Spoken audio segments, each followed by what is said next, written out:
الو جانم. معنی تحتا باش راجبش امروز یه ویدیو میسازم. درود به همگی، خیلی خوش اومدید به چنل مستر نایک. آقا امروز تو این ویدیو اومدیم یه سری تحتای ممنوع جهان رو بهتون معرفی کنیم که داشتنش امکان داره یه جاهایی براتون دردسرساز بشه. یکی دو تاشو خودم دارم و خب دردسرساز نیست به نظرم توی ایران، و تحتویی هم که توی ایران دردسرساز میتونه باشه برای شما در ادامه بهتون میگم.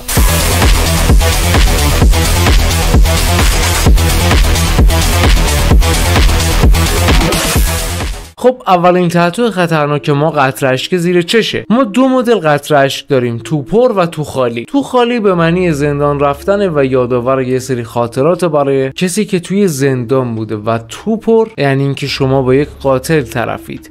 وقتی دوتا باشه یعنی 2 نفر رو کشته یا قصد کشتن 2 نفر رو داشته. ولی خب تو ایران بچه بازی شده، میدونی، شاید یارو هیچ خلافی توی زندگیش نکرده باشه ولی 2 تا قطره اشکو زده باشه، پس تو ایران جدیش نگیر. تتوی بعدی شب در 3 برگ 4 برگ. شب در 4 برگ نشونه خوششانسی و معنی بدی نداره، ولی شب در 3 برگ توی ایرلند تقریبا غیر مجازه و نماد یه باند جنایتکار ایرلندیه. تتوی بعدی تتوی یاکوزاست که این تتو امکان داره خیلی از جاها توی جهان برای شما دردسرساز بشه. یاکوزا باند بزرگیه که سرتاسر جهان وجود داره و کارهای مثل خرید فروش اسلحه و مواد مخدر و همچین چیزایی رو انجام میدن و نمادشون تتویی که این بالا دارید میبینید. اگه خدای نکرده شما رو توی ژاپن به علت هر خلاف کوچیکی بگیرن و این تتو رو روی شما ببینن، قطعاً بازگشتی ندارید. سیم خاردار که یکی از تتوهای مورد علاقه منه. این تتو بازمال آدمایی که سابقه دارن و هر گرو و خار هر چی که اسمشو میذارید روی اون تناب سیم خاردار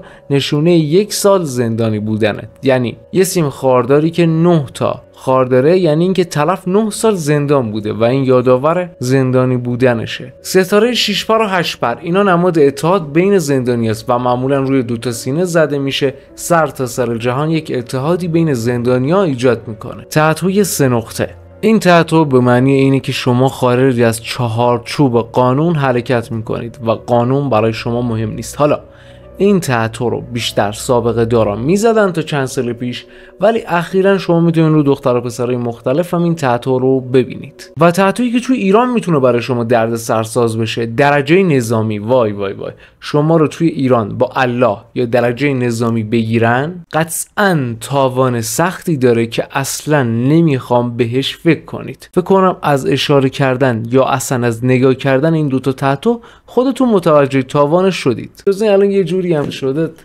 سگی درجه نظامی نمیزنه. الان نه تنها برای دولت بلکه برای مردم هم این تتو معنی فوق‌العاده کثیفی داره. تا اینجای ویدیو رو دیدی. اگه از همچین ویدیوهای خوشت میاد، من کلی توی چنلم ویدیوهای مختلف دارم، از نقد و بررسی بگیر انجام دادن یه سری چالش‌ها. حتما به چنل من یه سر بزن، هم میتونه ساعت‌ها سرگرمت کنه، هم میتونه خیلی چیزا یاد بگیری. تا ویدیو بعد همتون رو به خدای بزرگ میسپارم. خدا نگهدار.